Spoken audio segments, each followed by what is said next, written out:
Shalom, selamat pagi, damai sejahtera dan sukacita senantiasa melimpah di dalam Tuhan Yesus. Bapak, Ibu, Saudara, pada pagi hari ini saya akan menyampaikan firman dengan topik melakukan pekerjaan Bapa. Nah, Bapak, Ibu, Saudara, ketika saya menyampaikan topik ini barangkali fokus kita ya itu adalah pada pekerjaannya, gitu ya. Tapi seringkali Bapa kita itu tidak itu, tetapi di balik itu, yaitu fondasinya berupa sikap hati kita. Jadi bagi Bapa barangkali pekerjaan itu hanya sebagai satu bonus saja setelah sikap hati kita benar di hadapan Dia. Nah, saya akan memberikan satu contoh begitu, ya, tentang pribadi yang menurut saya level ekstrimnya itu di tingkat yang paling tinggi, gitu, tentang ketaatan, kesetiaan, kelembutan hati, yaitu pribadi Musa. Bahkan di Bilangan 12 ayat 3 di sini dikatakan, adapun Musa ialah seorang yang sangat lembut hatinya, lebih dari setiap manusia di atas muka bumi ini. Jadi kita melihat bapak orang percaya itu adalah Abraham, gitu ya. Bagaimana Abraham menegosiasi, bagaimana kota Sodom dan Gomora diselamatkan. Tetapi Musa bisa melakukan satu relasi dengan Tuhan yang menurut saya jauh lebih dahsyat. Ya. Nah, Tuhan sendiri mengakui bahwa Musa adalah seorang yang lembut hati, yang lebih dari manusia yang ada. Nah, tetapi nyatanya untuk bisa bersikap benar di hadapan Allah, Musa mengalami satu kali miss, gitu ya. Barangkali bukan satu kali ya, banyak kali, tetapi ada satu peristiwa yang membuat Tuhan sampai menjatuhkan semacam panis, semacam hukuman atau semacam konsekuensi yang berat sekali bagi Musa, yang bagi pandangan kita itu sangat-sangat sepele. Yang bagi pandangan kita itu tidak merupakan satu hal yang seharusnya tidak berkonsekuensi seperti itu, gitu loh. Musa perjuangannya luar biasa, panggilannya luar biasa, apa yang diperbuat luar biasa. Nyatanya hanya dengan hal segitu saja kok dia dihukum atau menerima konsekuensi seberat itu, gitu. Nah, ini ada di Bilangan 20 ayat 2 sampai 13 itu menceritakan bagaimana orang Israel dengan keras hatinya mencobai Tuhan seberapa kalinya, ya, dan respon Musa pada akhirnya mujizat itu terjadi. Tetapi ada beberapa ayat yang menyatakan bagaimana ketidaktepatan Musa menempatkan dirinya pada hal-hal yang dimaui Allah, dan itulah alasan Allah memberikan semacam punishment ke Musa. Ayat 8 itu Tuhan katakan, jadi bawalah tongkat itu, ajaklah bangsa itu berkumpul, kemudian katakanlah di depan mata mereka bukit batu itu supaya bukit itu memberikan airnya. Jadi Tuhan memerintahkan Musa dan Harun membawa tongkat, tetapi bukan tongkat itu dipakai untuk memukul bukit batu untuk mengeluarkan air sebagai jawaban atas mujizat, tetapi Musa cukup mengatakan. Tetapi yang 11 itu merupakan respon Musa. Musa mengangkat tangannya, lalu memukul bukit batu itu dengan tongkatnya 2 kali, maka keluarlah banyak air sehingga umat dan ternak mereka dapat minum. Ayat yang ke-12, tapi Tuhan berfirman kepada Musa dan Harun, karena kamu tidak percaya kepadaku dan tidak menghormati kekudusanku di mata orang Israel, makanya itu merupakan satu keputusan Tuhan yang pada akhirnya menurut saya penyesalan yang luar biasa yang terjadi dalam diri Musa dan Harun karena dia tidak bisa menghantarkan bangsa itu sampai benar-benar masuk ke tanah perjanjian. Nah, ini adalah satu kronologinya ya di ayat 2-13 yaitu umat Israel marah atau ngundomono. Ngundomono itu mengungkit-ungkit, mempermasalahkan kembali kepada Musa dan Harun mengapa dia membawa mereka menuju tanah Kanaan. Di situ dikatakan bahwa tanah Mesir berlimpah susu dan madunya. Ini ya. Jadi kalau orang ngundomono itu yang kenyataannya jelek seringkali dibuat alasan seolah-olah itu jauh lebih baik dibanding apa yang akan terjadi di depan. Itu adalah karakter jelek manusia itu begitu. Ya. Kemudian yang kedua, Musa datang kepada Tuhan untuk menyatakan kemuliaannya, menyampaikan sesuatu untuk dilakukan Musa dan Harun di hadapan bangsa itu. Kemudian Musa tidak melakukan sama persis seperti apa yang Tuhan katakan, yaitu Musa tidak berkata kepada bukit batu, tetapi Musa memukul dengan tongkatnya. Kemudian mujizat tetap terjadi, yang secara lahiriah mujizat itu menjawab kebutuhan orang Israel terhadap kebutuhan dan ketidakpercayaan mereka kepada Allah. Namun Allah tidak berkenan. Musa dan Harun tidak bisa masuk ke tanah perjanjian.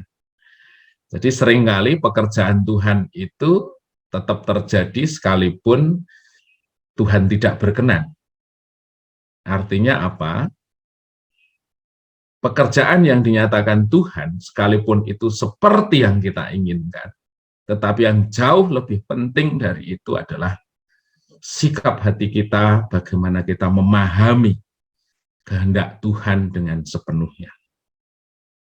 Tapi dasar kita ya, kita seringkali menilai dari hal-hal lahiriah, kita cenderung bahwa melakukan pekerjaan Tuhan itu ya fisiknya, ya hasilnya. Ya. Suatu saat saya akan menyampaikan bahwa ternyata persembahan kita itu bisa tidak berkenan kepada Tuhan. Nah, seringkali kita membawa persembahan itu adalah bukti fisiknya, bukan dasar hatinya. Ya, seperti kita memberikan sesuatu kepada orang yang minta di tengah jalan, sekalipun kita memberikannya dengan tidak rela, jengkel, ngomong-ngomong yang nggak benar, dikasih, dia terima. Seringkali kita mikir bahwa ketika kita memberi persembahan, itu tidak didasarkan pada sikap hatinya, tetapi aktivitasnya, dan ternyata itu hal-hal yang sangat salah di mata Tuhan. Ya. Kemudian ada dua hal yang dinyatakan Tuhan mengenai ketidaksukaan Tuhan. Yang pertama, di situ Tuhan mengatakan, kamu tidak percaya kepadaku. Kemudian yang kedua, tidak menghormati kekudusanku di depan mata orang Israel. Dalam perjanjian baru, bahasa Indonesia sehari-hari, kamu kurang percaya kepadaku untuk menyatakan kuasaku yang suci di depan bangsa Israel. Jadi di BIMK ini jelas background-nya tidak percaya, sehingga dia tidak menyatakan pekerjaan Tuhan yang suci. Yang suci itu beda dengan yang fisik, yang lahiriah. Ya. Kita bisa seringkali berdoa, Tuhan jawab, jawabannya itu bisa kita nikmati, tetapi apakah itu sesuatu yang suci atau tidak, itu hal yang lain. Suci apabila background-nya, motivasi, dasar hati kita benar terhadap pandangan Allah. Nah, Tuhan pada dasarnya mengetahui persis apa yang ada di hati kita, hati Musa, dia tahu persis. Sehingga ketika dia mengatakan kamu tidak percaya, itu barangkali ya saya juga cuma bisa menebak-nebak saja mengapa Musa tidak bisa melakukan satu pekerjaan Tuhan yang suci, atau dikatakan kamu tidak menjaga kekudusanku di depan mata orang Israel. Karena sesungguhnya di dalam hati Musa itu ada satu konsep yang tidak sesuai dengan keinginan Allah. Yang pertama, Jadi Musa mengekspresikan satu cara, metode yang beda. Dia tidak ngomong, tetapi dia memukul. Itu adalah hanya sebagai satu ekspresi apa yang ada di hati Musa. Apa saja yang barangkali ada di hati Musa. Yang pertama, mungkin dia punya prinsip, kalau ngomong saja itu nggak mantep. Lebih baik tak pukul, wong Tuhan juga nyuruh saya membawa tongkat. Artinya apa? Seringkali kita menambahkan satu hal-hal untuk seolah-olah menyempurnakan pekerjaan Tuhan. Kita seringkali ketika kita menyampaikan firman, ketika kita mengajarkan sesuatu, kita mengadopsi satu cara pikir duniawi, seolah dengan cara itu lebih menyempurnakan satu firman perkataan Tuhan. Nah, itu sesuatu yang salah. Bahkan ada gereja yang memanggil pengajar-pengajar asing begitu, seolah-olah dengan cara itu dia bisa menyempurnakan kebenaran firman. Yang kedua, mungkin di dalamnya ada motivasi yang salah atau ada agenda yang lain. Sekalipun itu topengnya rohani. Jadi kita sudah bergaul dalam jemaat Tuhan, kita dipanggil dalam satu pertobatan yang sudah puluhan tahun, kita tidak asing lagi dengan hal-hal rohani, tetapi seringkali kelicikan hati kita justru menggunakan hal rohani untuk menutupi, mengcover, menyembunyikan motivasi diri kita sendiri. Kemudian barangkali ada kemarahan, ketidakpuasan, atau dendam.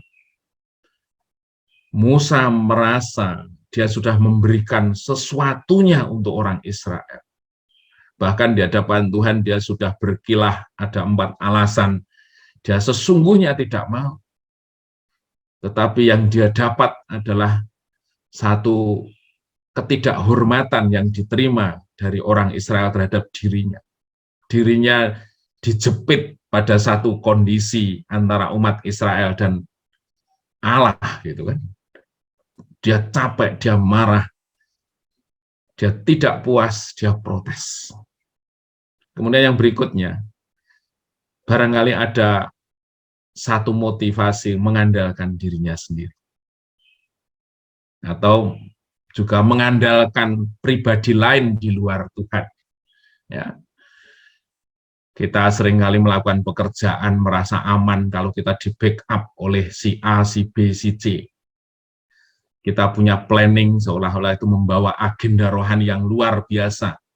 Dan kita merasa secure karena ada backup sesuatu di luar Tuhan. Itu saya ingatkan gitu ya. Bahwa kita itu sedang dididik untuk benar-benar bergantung kepada Tuhan, bukan pribadi yang lain dalam bentuk dan motivasi apapun. Itu kembali diingatkan kepada kita, ya, sehingga kita bisa menyatakan pekerjaan Allah yang kudus di depan banyak orang. Nah, terpujilah namanya, ya. Jadilah kita senantiasa sebagai pekerja Tuhan yang kudus, di mana hidup kita semakin dimurnikan oleh kehadiran Allah sendiri. Tidak oleh yang lain, bukan oleh api yang lain, katanya kalau Elia. Ya. Tetapi kita benar-benar semakin dikuduskan oleh kehendak dan motivasi Allah pribadi. Terpujilah namanya, mari kita berdoa pada pagi hari ini. Terima kasih